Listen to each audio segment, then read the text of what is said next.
नमस्कार रसिको, मी सांज तुमचं सांज मराठी मॅजिक या चॅनलवर स्वागत करते. नवरी मिळे हिटलरलाच्या 29 ऑक्टोबरच्या भागात काय होणार आहे ते आता आपण पाहूया. तर आजी अभिरामला सांगत असतात की तू माझ्या सुनेला घराबाहेर काढलेस आणि ह्यासाठी नाही की ती चुकली आहे, तर ती खूप चांगली आहे.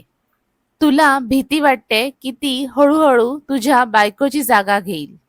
अभिराम, आयुष्यामध्ये सगळ्यांनाच पुढे जावं लागतं, असं एके ठिकाणी थांबून नाही चालत. हे सगळं अभिराम ऐकत असतो.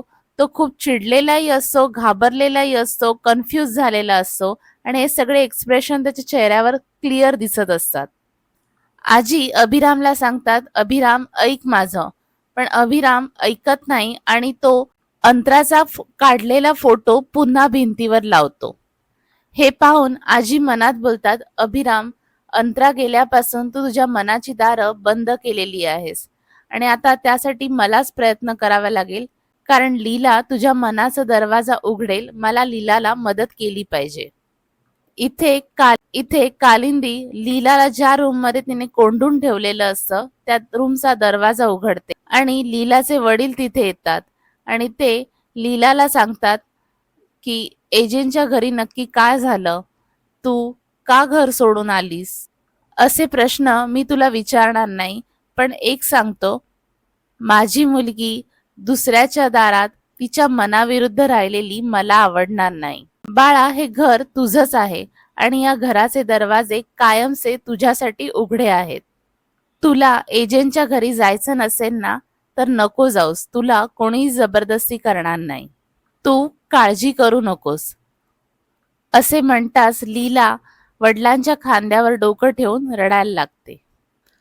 इथे दुर्गा, लक्ष्मी, सरस्वती पार्टीवरून घरी आलेल्या असतात आणि आजी रात्री घराच्या बाहेर निघत असतात. त्यामुळे दुर्गा विचारते, काय झालं आजी, एवढ्या रात्री कुठे चाललात. तर आजी सांगतात की माझं काही काम आहे म्हणून मी जात आहे. दुर्गा, लक्ष्मी, सरस्वती तिघी कन्फ्यूज असतात. त्यात सरस्वती बोलते की आजी एवढ्या रात्री लीलाच्या घरी राहायला तर गेल्या नसतील. मग ती म्हणते की नाही नाही, त्यांच्या हातात सुटकेस नव्हती. त्यावर दुर्गा म्हणते, जर आजी लीलाच्या घरी गेल्या आणि लीलाने पार्टीत काय झालं ते सगळं सांगितलं तर. इथे आजी लीलाच्या घरी येतात. लीला घराच्या उंबरठ्यावर बसलेली असते. लीला आजींना सांगते की आजी तुम्ही मला न्यायला आला, मी नाही येणार तिथे. त्यावर आजी सांगतात, वेडाबाई, मी तुला न्यायला नाही आलेले. असे म्हणून आजी लीलाच्या हातात एक ब्रेसलेट देतात आणि सांगतात की मी तुला या ब्रेसलेटची गोष्ट सांगायला आली आहे. लीला म्हणते, आजी कोणाचं आहे हे ब्रेसलेट. त्यावर आजी सांगतात, ओळख कोणाचं असेल. तर लीला म्हणते, एजंटचं. आजी मानेने हो सांगतात. लीला म्हणते, आजी मला या ब्रेसलेटची गोष्ट ऐकायची नाही, कारण हे ब्रेसलेट एजंटचं आहे. एजंटनी माझ्याशी जसे वागले ना, तसं कोणीच कोणाशी वागू नये. आपण दुसऱ्या कोणत्या तरी विषयावर बोलूया, एजंटचा विषयच नको. लीला म्हणते, आजी आपण मैत्रिणी आहोत ना, म्हणून मला तुमच्याशी बोलायला आवडतं, नाहीतर मला जहागीरदारांच्या घरातल्या लोकांबद्दल कोणाशी बोलण्यात इंटरेस्ट नाहीये. आजी म्हणतात, बरोबर आहे, कारण जहागीरदारांच्या घरातल्या लोकांनीच तुला दुखवलं आहे. आजी लीलाला सांगतात, अभिराम त्या दिवशी असा वागला कारण त्याच्या दुखऱ्या नसेवर पाय ठेवला गेला होता. त्यावर लीला म्हणते, आजी तुम्ही मला ह्याआधी असंच बोललात, पण आता बस. आजी लीलाला सांगते की तुला ऐकायचं नसेल तर नको ऐकूस, पण मी एकटीच बोलत राहीन. आणि आजी गोष्टीला सुरुवात करतात आणि सांगतात, तर ही गोष्ट आहे अभिरामची. अभिराम असेच ब्रेसलेट वापरायचा, सगळ्यांबरोबर मिळून मिसळून वागायचा. तू काय म्हणतेस त्याला, हिटलर, खडूस, पण तो असा नव्हता. सगळ्यांबरोबर मिळून मिसळून वागायचा, सगळ्यांबरोबर प्रेमाने वागायचा. पण अंतरा ही काही कमी नव्हती. अंतरा सुद्धा कॉलेजची शान होती. त्या दोघांचं कॉलेज लाईफ म्हणजे ना एका चित्रपटातलं कथानक सारखं होतं. आणि मग मालिकेमध्ये अंतराचं आणि एजेचं कॉलेज लाईफ दाखवायला सुरुवात केलेली आहे. अंतरा रांगोळी काढत असते. कॉलेजमध्ये एक फंक्शन असतं. तेवढ्यातच तिथे एक गुंड येतो आणि तो अंतराची काढलेली रांगोळी पुसण्याचा प्रयत्न करत असतो. त्यावर अंतरा म्हणते, ए तुझं काय चाललंय? तुझी हिंमत कशी झाली हे सगळं करण्याची? अंतराच्या मैत्रिणी तिला सांगतात, अंतरा ह्याच्या नादी लागू नकोस. त्यावर तो गुंड म्हणतो की ती माझ्या नादी लागलेली नाहीये, मी तिच्या नादी लागलोय. आणि तो अंतराला सांगतो, तुला माझ्यासारखा हँडसम असा डॅशिंग मुलगा तुला मिळणार आहे का? त्यावर अंतरा चिडते आणि सांगते, बाकीचे लोक तुला घाबरत असतील पण मी तुला घाबरणार नाहीये. तो गुंड अंतराला सांगतो की तुझ्यासारखी सुंदर मुलगी बघितली ना की मन थाऱ्यावर राहत नाही, मन काय हात सुद्धा थाऱ्यावर राहत नाही.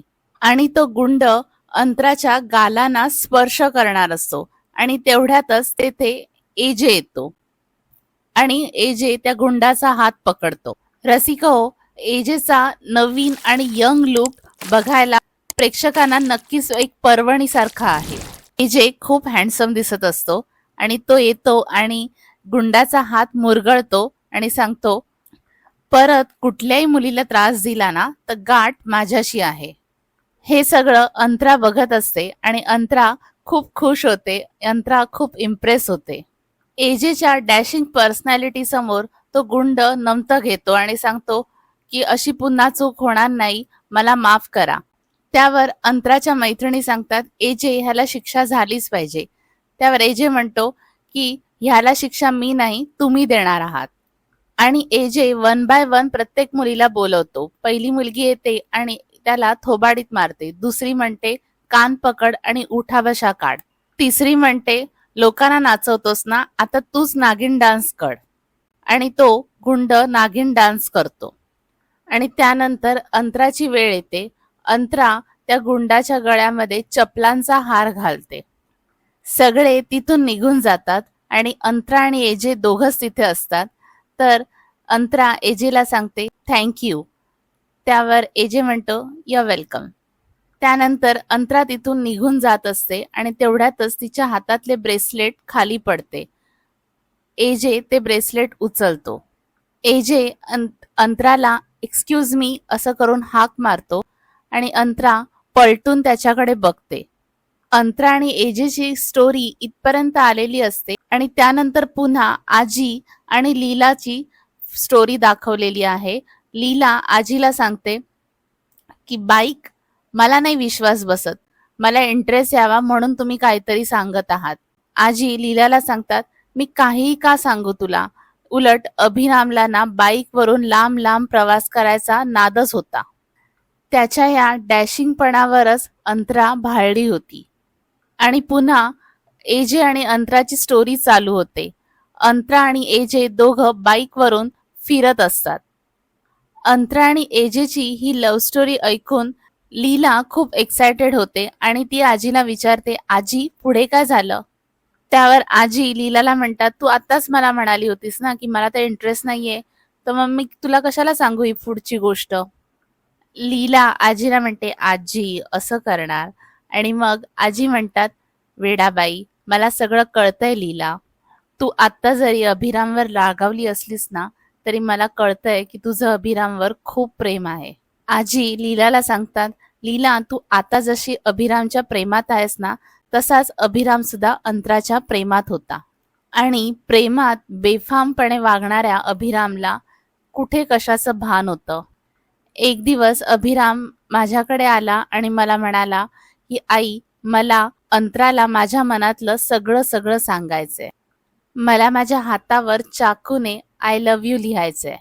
हे ऐकताच लीला घाबरते आणि म्हणते, काय एजे आणि चाकू, तुम्ही त्याला करू दिलं असं?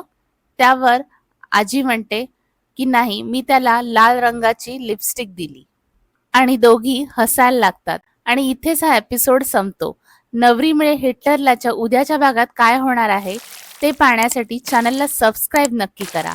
लवकरच भेटूया एका नव्या व्हिडिओमध्ये. तोपर्यंत मी सांज तुमची रजा घेते. Bye bye.